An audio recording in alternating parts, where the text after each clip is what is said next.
National sambo championship 2025 में नागोड़ी की बेटी सानिया ने जीता सिल्वर मेडल।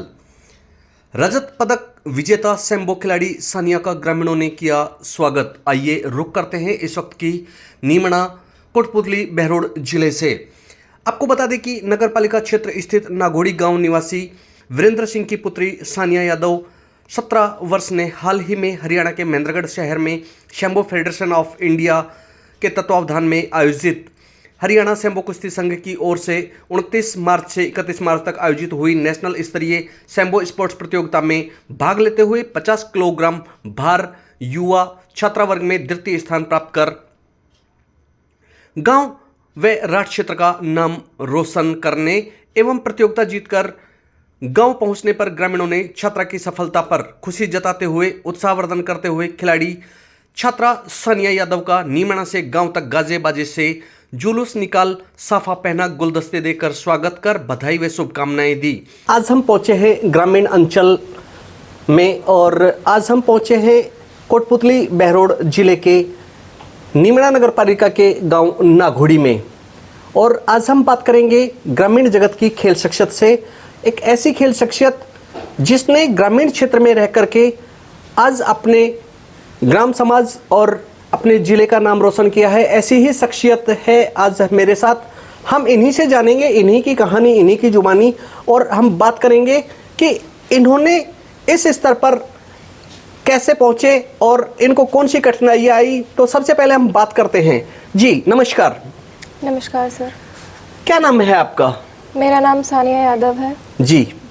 और मैं नागोड़ी गांव से रहने वाली हूं और मैं अपने दादा दादी के आंचल में पली बड़ी हूं जी। मेरा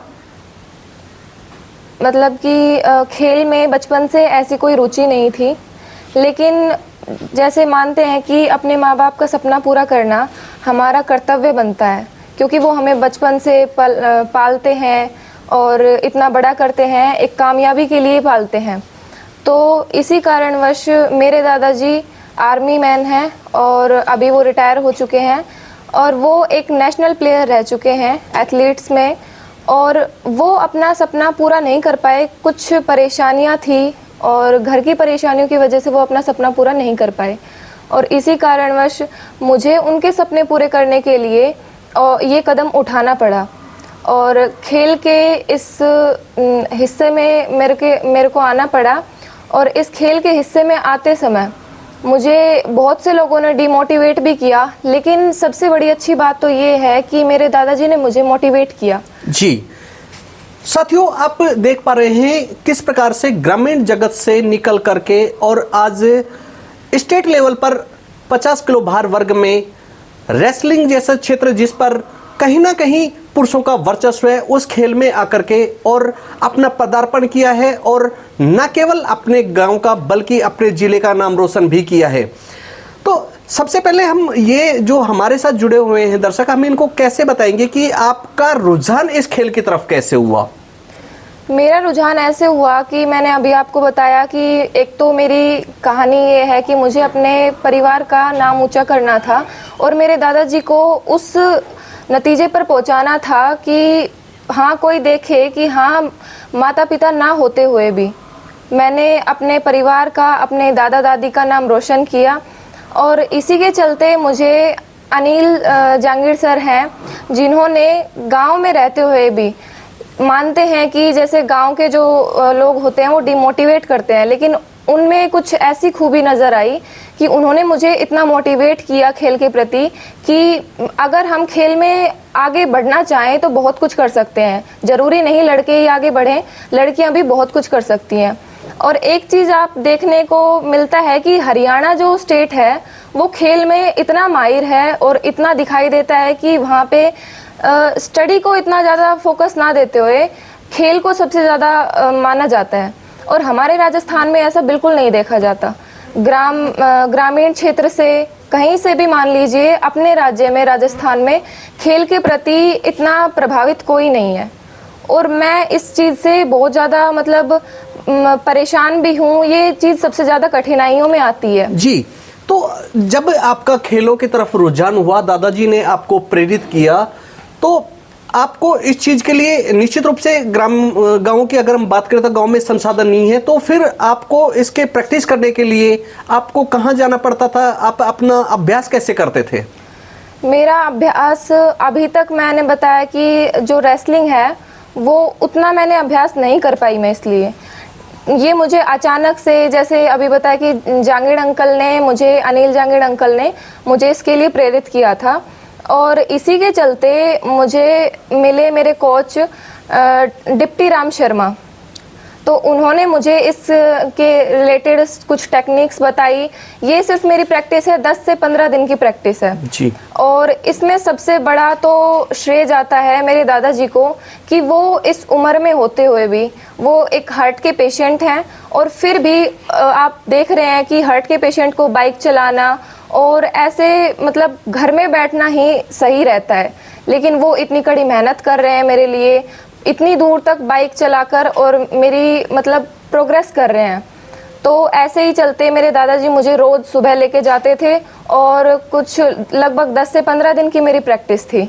फिर भी मैंने सिर्फ ये जोश मेरे यहीं से पैदा हुआ कि जब मेरे दादाजी इतनी परेशानियों से मुझे इतना ज़्यादा मोटिवेट कर सकते हैं, इतना मेरा साथ दे सकते हैं, तो मैं क्यों नहीं कर सकती। जी, जब दादाजी ने आपको इतना मोटिवेट किया और जब आप खेल में आगे बढ़े, तो आपको कहीं ना कहीं, क्योंकि ग्रामीण परिवेश है और ग्रामीण परिवेश में आज भी लड़कियां अगर कहीं ना कहीं आगे बढ़ती हैं तो उनको हे दृष्टि से देखा जाता है, तो ऐसा आपके साथ भी कोई वाकया हुआ का?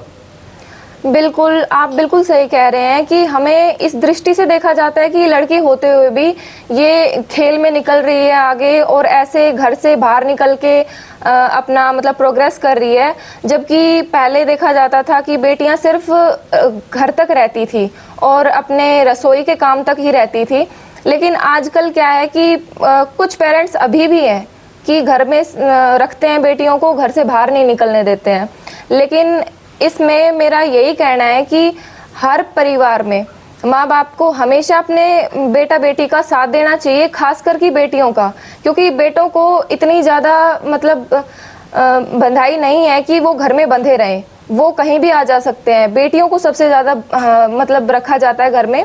तो मैं सबसे यही कहूँगी, यही रिक्वेस्ट है मेरी कि बेटियों को आगे निकलने दीजिए। तो जब आपको ये खेल का मौका मिला और आपने खेल में प्रशिक्षण लिया, तो प्रशिक्षण लेने के बाद फिर आपको यहाँ तक आने का मौका किसने दिया, कैसे दिया, और आपने ये जो मेडल है जो अभी आप जीत के आए हैं, तो ये आपको कैसे मिला?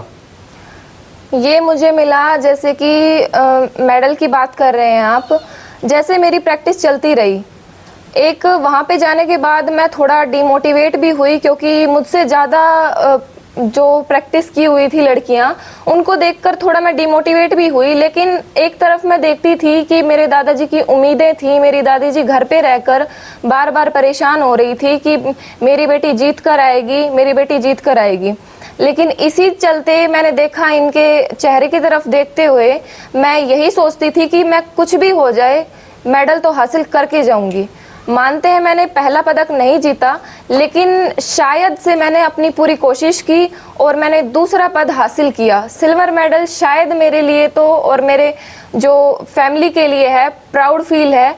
और मेरे जो गांव में है वो तो आपने मेरा जब जैसे कि कल स्वागत हुआ था गांव में, उस स्वागत को देखकर मुझे इतना मतलब खुशी हुई कि मेरे परिवार में से कम मैं तो एक ऐसी लड़की निकली जिसने पूरे खानदान का नाम रोशन किया है।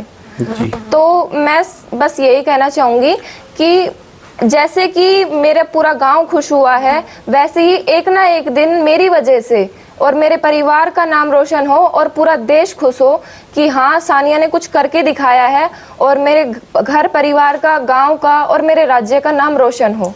सानिया, आपकी यहाँ तक की जो यात्रा हुई, तो अब जो आज हम देखते हैं कि युवा पीढ़ी कहीं ना कहीं अपने पथ से भ्रष्ट हो रही है, और आज मोबाइल जैसी, साथ ही उसके साथ नशे में और पढ़ाई की तरफ, खेलों की तो हम बात ही छोड़ दें कि नई जो पीढ़ी है वो खेलों की तरफ नहीं जा करके और इतर गतिविधियों में शामिल हो रही है।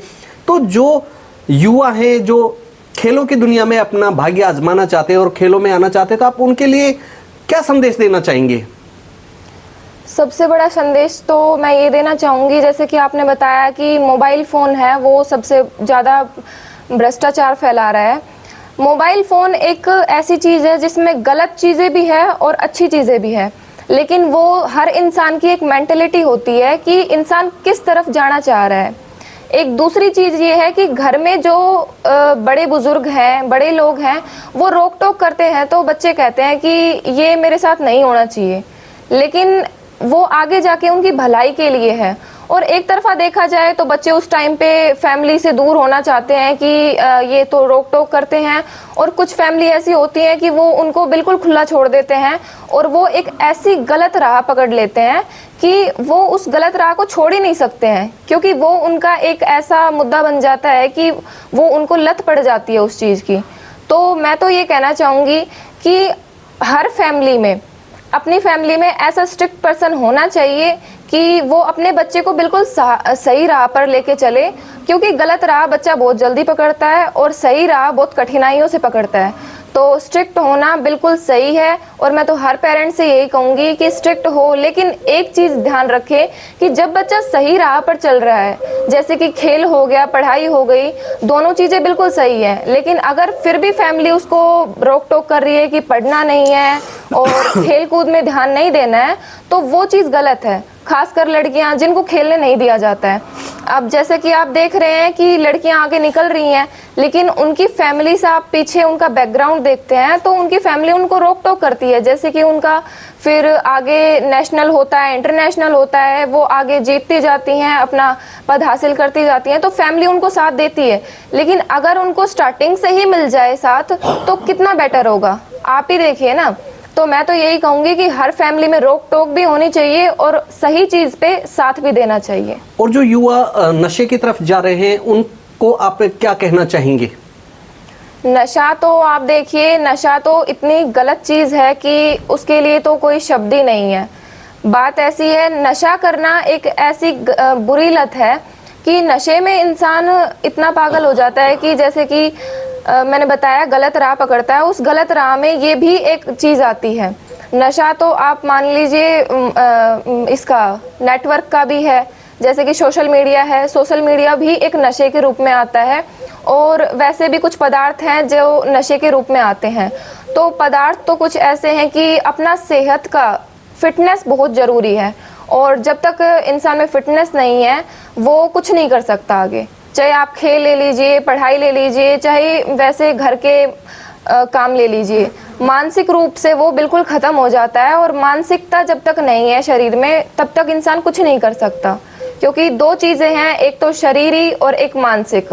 ये दोनों अगर सही हैं तो इंसान बिल्कुल सही चलेगा। अगर इन दोनों में से अगर कुछ खराब हो गया तो इंसान बिल्कुल मतलब ऐसा हो जाएगा कि वो कुछ कर ही नहीं पाएगा। जी साथियों, आप देख पा रहे थे ग्रामीण जगत की खेल शख्सियत जिसने अभी 50 किलो भार वर्ग में रेसलिंग में सिल्वर पदक हासिल किया था। और ये कहीं ना कहीं कोटपुतली बहरोड जिले के लिए भी गौरवान्वित करने वाला क्षण है कि ग्रामीण जगत की एक सामान्य से परिवार की एक हादसे में अपने माता पिता को खो चुकी, और दादाजी इसके चूँकि आर्मी मैन थे लेकिन शरीर उनका साथ नहीं दे रहा, उसके बावजूद भी इनको काफ़ी कुछ हद तक मोटिवेट करते हैं। और उनका सपना है कि जो मैं अपने समय में नहीं कर सका वो हासिल करे मेरी पोती। आप देख रहे थे न्यूज़ 15 लाइव। मैं हूं आपका होस्ट नवीन जेवरिया और मेरे साथ हैं रिंकू बरसीवाल।